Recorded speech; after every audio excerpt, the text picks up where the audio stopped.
Welcome to Public Health Matters, where we talk about what matters in public health. I'm Jane Goodman, Public Health Network Strategist with the Nashua Division of Public Health and Community Services. And today we're going to talk about transportation in the city of Nashua. But before we get to that, I'd like to give you a little bit of a COVID update. As you can see from our maps, it is shifting, and we have about a month's difference from the last time we filmed a show. And you'll see that it is very green in the western part of our country. But the New England area is turning much more yellow, and some areas are unfortunately turning red. So red is a caution area, and that shows levels of high transmission.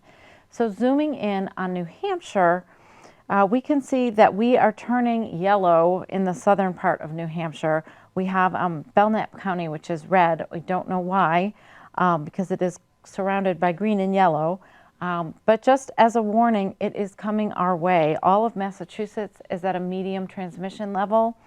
And so as these shifts take place, just be aware that COVID-19 is still a reality. It is still out there.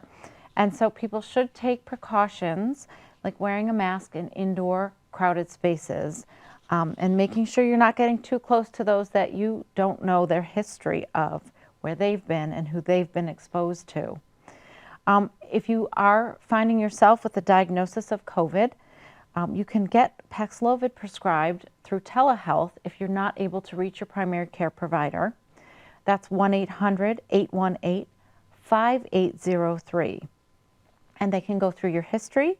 And if you're age 12 and up, you can receive Paxlovid. And that lessens the course of the COVID-19 virus and diminishes your symptoms so that you recover a little bit more quickly. The best precaution, of course, is vaccination. And so for children age 6 months and up, they're now eligible for a bivalent booster vaccine.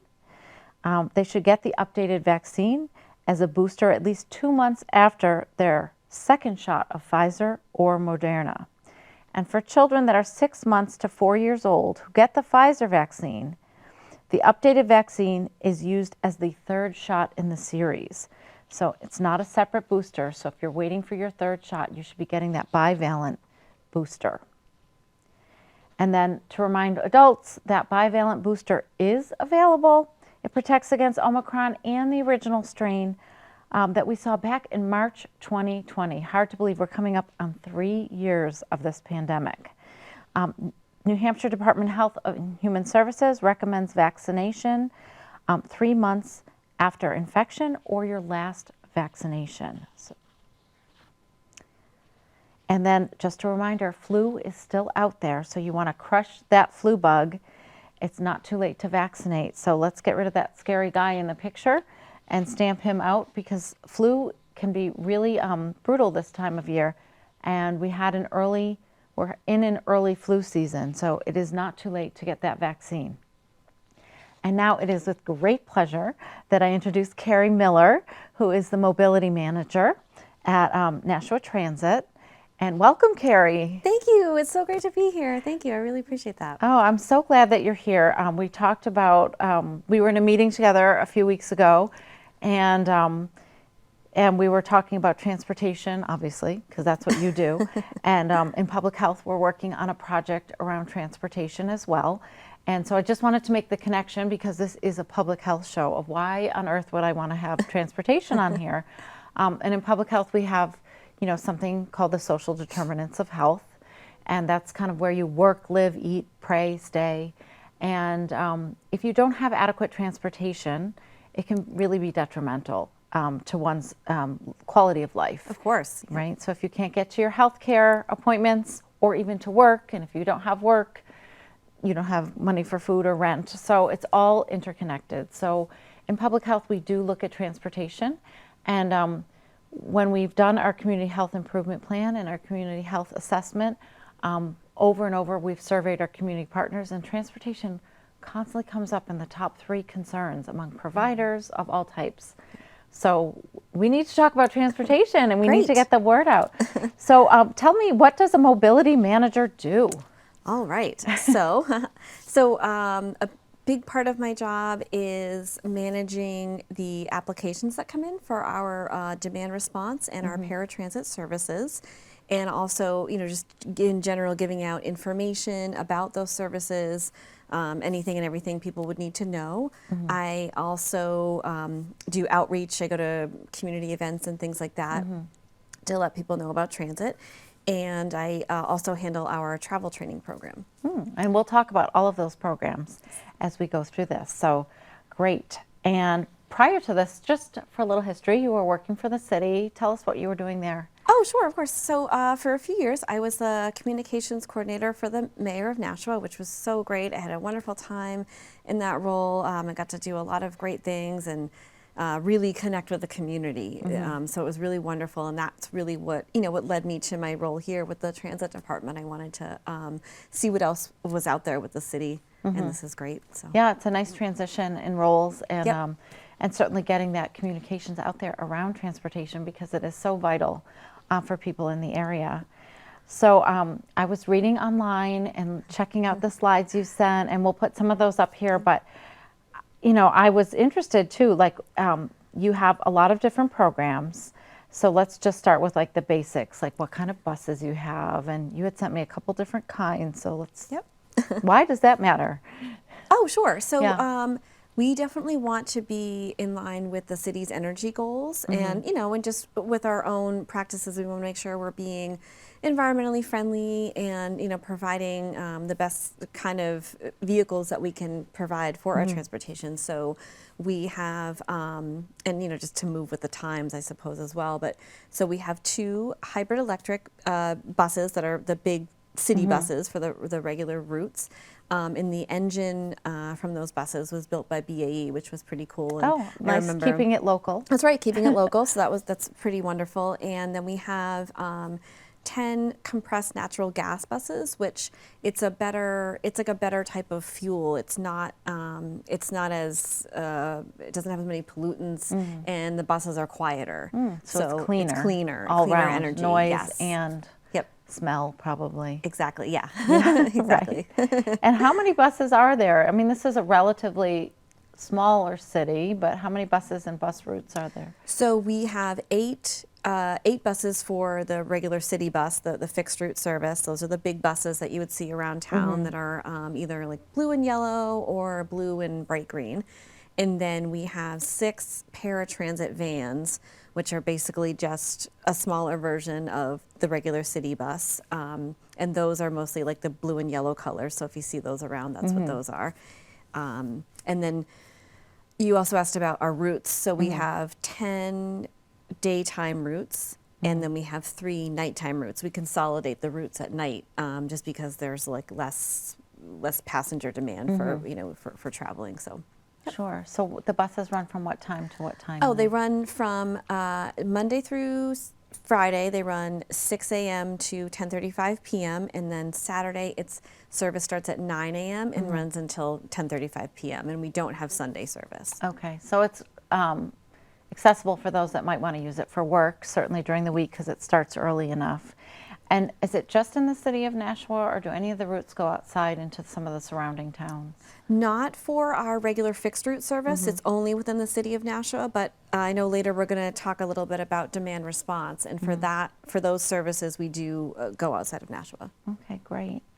And how, if I'm an agency, for example, we have a lot of nonprofit agencies that work with clients that need transportation. Do you work specifically with agencies to coordinate the transportation, or does it have to be like the client face-to-face? We do, in some cases, work with some of the local agencies if they have a client or someone that they're working with that needs transportation to whatever it may be, school, work, any other kind of outing, or if they otherwise maybe can't get out of the house or something like that, or like an elderly person. Definitely, they would maybe be referred to us, or I often work with people from the local agencies to get transportation to people, even if we can't provide the transportation. Okay. There's a whole network there, so we really work to help people to get them where they need to go. That's great. It's great to know about these resources, especially as our population ages and people need different, I would say more custom services, you know. And one thing I noticed too, Kerry, about your buses, which I thought was actually, and I didn't know, is that you can put bikes on there. And what else? There was something else you could do. You'll have to remind me, but they all do bike. They're all handicap accessible. Yes. All of So- our vehicles are 100% ADA accessible. So whether you walk or you need a mobility aid, you have a wheelchair or a walker or cane or whatever the case may be, anybody can ride. They're all for everyone. And our bike racks are on the the regular city buses, and they can fit 2 bikes at once. I love those. They're cool. Yeah. It's pretty neat. So we talked a little bit about the actual fleet and the differences, and then tell me about the transit center, because I know where it is, but let's let everyone else know where it is. I know it's like right behind City Hall. Right behind City Hall, sort of sandwiched in between the back of City Hall and the Elm Street parking garage. And we actually just finished a big renovation project of the transit center. It looks really wonderful now. The inside of the actual building is pretty much new, and it looks really pretty and great. So you should definitely go check it out. And it's our hub. It's where all of our buses pass throughout the day. Where the drivers stop in between the routes, and passengers, of course, come there and wait to pick up the bus or to transfer buses. You can also purchase tickets, bus passes, get any other information that you might need about the transit service. And we have someone who works in there. She's really great, knowledgeable. She'll answer all your questions, whatever you may need. There's seating inside and out, so if it's cold, you can wait inside. Which is nice, especially now. Yeah, exactly, right? Yep, Yeah, definitely. So and there's even a bathroom in there, right? there are public restrooms in there as well, and they're only accessible when the transit center is open. But yes, you can. But sometimes you never know, just to give people an option. That's right. It's good to know. So yeah, because we were doing our COVID clinics right near the transit center, and it was before the renovation, obviously. And it's also one of our favorite places to put posters, because people are waiting and sitting, and we're hoping that they will read all of our public health prevention messages. I hope they do. And wear those masks and get vaccinated and all of those things. So let's shift to some of your programs, because you have a paratransit program. And I just have a little picture that you sent me, actually, that we'll put up while you're telling me. How does that work, and how do people enroll? And Sure, of course. Let me know. So it's called our ADA Complimentary Paratransit Service, and it's we provide it through the Americans with Disabilities Act. It's the complimentary refers to it being complementary to our fixed route, so it runs the same hours and area, and there's certain criteria for people to be eligible for the service. It's for folks who have a physical or a mental condition that makes it impossible for them to use a regular city bus. So if you wouldn't be able to get on and off the bus or walk from bus stop to bus stop kind of thing, you might want to find out if paratransit is for you. And that runs all throughout Nashua, and you can go. Most people use it for medical appointments, definitely, and others you can also use it to go to the grocery store or do other. so you errands, can do but it. Doesn't have to be. It doesn't medical have to be appointments. medical, but I would definitely say primarily it's people use it for medical appointments. It's a vital service for them. So I noticed you said complimentary, as in it complements your service. But is there a charge for this? Yes, there is. Thanks for asking that. There is a fare. It's $2.50 each way. You can pay with cash, exact change, or we do sell books of tickets. Okay, so people can do that ahead of time. Where would they call if they need to arrange that, or is there a website they can go to? Yeah, of course. So they can call our main number, which is 603-880-0100, or they can certainly look on our website. Our website is ridebigblue.com. It's That's right. a pretty easy one because our buses are blue. And they're big. And they're big. So, yep, just remember that, and you'll find the website. And Great. everything's on there. Now the other one that I thought was, and then we also talked briefly, you mentioned it, is the demand response services, and that would take you outside of the city lines, potentially, of Nashua. So tell me how that works, because that's a really important thing too. The the Division of Public Health, even though we are based in the city, we are responsible by state contract for the region. So we are often very concerned about access to things in Nashua because a lot of people come to Nashua for services. That's where our hospitals are, our clinics, a lot of social services and restaurants, everything. So tell me about that. Sure, of course. So yeah, and like you said, I mean, it's a really vital service because there are plenty of people who otherwise wouldn't be able to, get out of their house, and they need access to things like medical appointments, So we're here to help. We want to provide people with transportation, when they need it. So, so we have a few different demand response services. We have one that is our senior service, and that's just for Nashua seniors who are age 65 and older. Okay. And then we have a demand response service for residents of Hudson and residents of Merrimack. Okay. And they can go anywhere in Hudson, they can go into Merrimack, and we bring them into Nashua.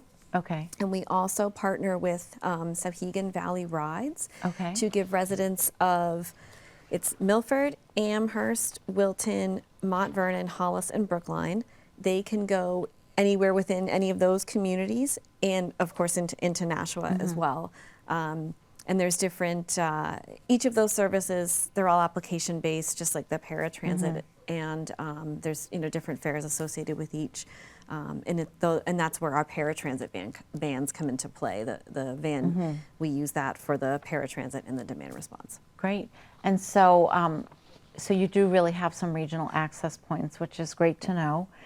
Great for people to know if they are caring for someone who's elderly, or if I am caring for someone that's elderly, am I allowed to ride the Paratransit with them, or is it just has to be single? Or if I'm a caseworker, for example, or doing case management and want to ride with somebody to show them how to do it? Of course, yeah. So with the ADA Paratransit in particular, people can register to have a personal care attendant that would ride with them.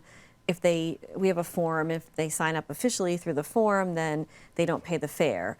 Or they can just ride with the person and pay the fare every time that they go. Okay, so they would have to pay. They would have to pay the fare. And then I believe it's the Sauhegan Valley Ride service that you can also indicate if you need a personal care attendant with that service as well. So. Okay, and then so they get their rides. That is amazing. Demand response, I want to make sure. And you mentioned that they have to fill out a form to qualify. So what are the qualifications? Is it age, income, lack of car, So the only, we don't worry about anyone's income, that's Okay, fine. so that's good. That's good. And the only one that would have an age associated with it would be the Nashua Senior Service. Okay. You just have to be 65 or older and live in Nashua. Otherwise, for the other demand response services, as long as you're a resident of whatever the community town, you just fill out the application. It's a quick one-page, and send it in, and it just asks for just some basic information, name, address, if you have an emergency contact, that kind of thing. And then we get you going from there. So. And how far in advance do people have to call? So for on demand, people still have to plan. It's, I just want to, this is a great service and people hear about it, but you can't call the same day, I would assume. You cannot. We don't do same day service for either Paratransit or demand response. You do have to call.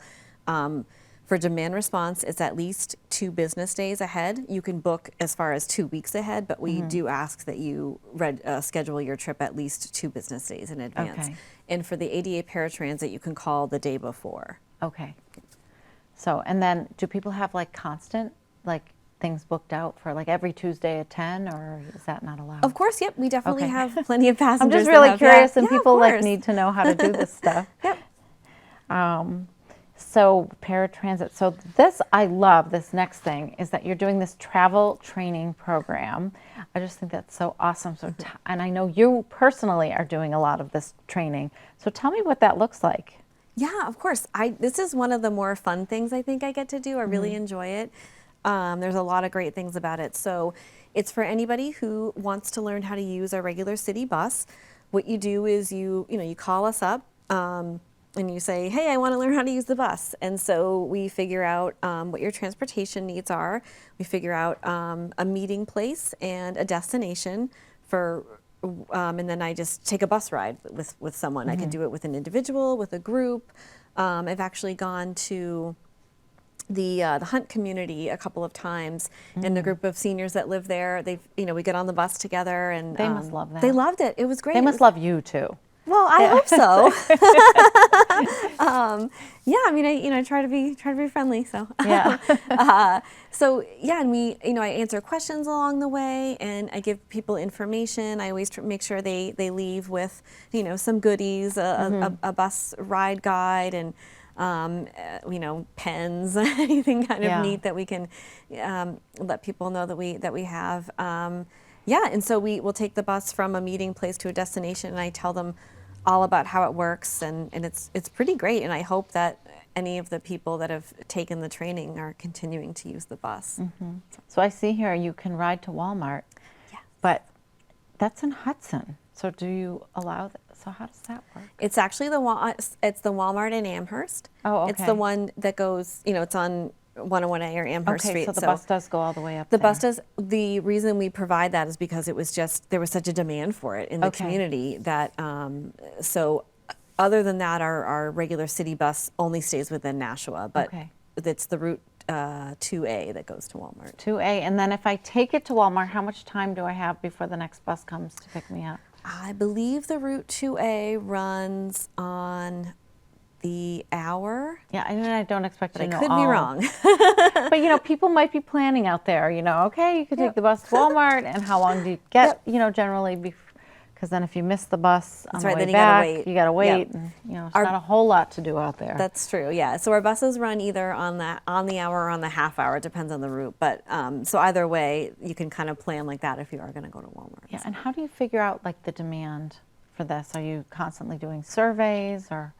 Oh, that's a really good question. So I know that we do at least a couple of surveys a year. Our communications person handles that, and we just did one actually in December, and tried to get as many responses as we could from the community. So we get information that way. Plus, we do just through our outreach and our social media and things like that. We get as much input as we can from people. Yeah. Yeah. So it's great. So where else can I go? I can shop at the mall, take in a baseball game, or go to Greeley Park, which would be lovely too. So that's great that you show people how to use the buses. And do you guys, you've done it at the senior center, or you just at the Hunt community?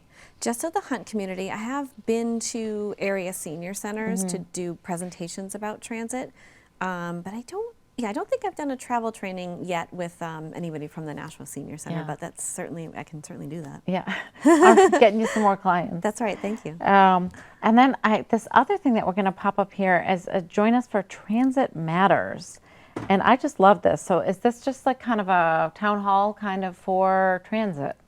Essentially, yes. So it's it's a public meeting. I think it's held quarterly. I don't know the exact dates coming up. Every other month. The next one is on Valentine's Day. Okay. And it's up there on the slide too. It's February 14th. Perfect. So yes. So it's a great time to learn about anything and everything that we have going on. Plus, we want to hear from you. We want to hear from people out there who ride the bus or who may not ride the bus, and you have questions or concerns. It's the perfect opportunity to do that. I would imagine it's a good time if you were working at an agency and coordinating rides also to kind of let you guys know about things they're seeing, or if they have their finger on the pulse of what clients need. Does that help? Yeah, of course, totally. So that's a forum that's appropriate for our community partners as well. Yeah, we welcome anybody to come and join us for that. Yeah, so that's great. I mean, you guys are so open to it. And the last thing that you had mentioned before we started, Kerry, is that you're having a job fair. There's a constant demand, it sounds like right now, for drivers. Yes, there is. And we're always, we always have opportunities. You can always reach out to us. If you're, interested in learning how to drive a bus, or you want a career in transit, just, call us up, to see what we can do. So. Yeah, that's great. And it's a good thing to let people know about, that these jobs are available. What if I don't have my commercial driver's license? Is that something you can train for if you apply for the job? Or I believe it is. So we work with First Transit. They hire the drivers for us, and so the hiring and any sort of training that would be needed would be through them. And I know that in the past we have hired some folks who don't have a CDL license, but they get it through First Transit. So yes, to answer your question. Great. Well, thank you so much for coming and telling us all about these programs. And I want to remind our audience that you can go to the website, ridebigblue.com, or call you at 880, don't forget the area code, 603-880-0100 if you're interested in a job, if you're interested in travel training, if you need the paratransit. What am I leaving out, Kerry? Paratransit. On-demand services. Response, yep. Yeah, a demand response. I got to get all the language right. But there's a lot of services available, and it's a great thing to get people either from the surrounding towns here or vice versa out into the surrounding towns, and people to get to their health care and their shopping as well, because that's really important as well. So thank you. Yeah, thank you. I appreciate the opportunity so much. Any time I get to talk about transit and let people know what we have going on is just great. So thank you. Oh, of course. And so I'm just going to wrap up and let people know. We do have some billboards around town that I want to kind of explain. We have Courage is Knowing When to Ask for Help. We want to remind people that we've been through a couple of difficult years here. So don't hesitate to ask your provider about your mental health and your mental health status, and to discuss it with them first, and to get back and see your primary care provider to take care of those things. And speaking of which, do you know your blood sugar number? Is it over 100? So know your number, try to understand your diabetes risk. And also, we have a campaign for blood pressure. So is your blood pressure over 120, over 80? And if so, what are you doing about it? Speak to your provider. And there's lots of places you can get a blood pressure check around town, at pharmacies, grocery stores. They have those little machines and they work. So make sure you keep on top of that. And finally, I just want to give a shout out to our health clinic at Public Health. We have immunizations on Tuesdays and Fridays, as well as lead testing. And we have a sexual wellness clinic on Thursdays from 3 to 6. Clinics are by appointment. So 603-589-4500, press option 2. And thank you for joining us. And remember, public health matters.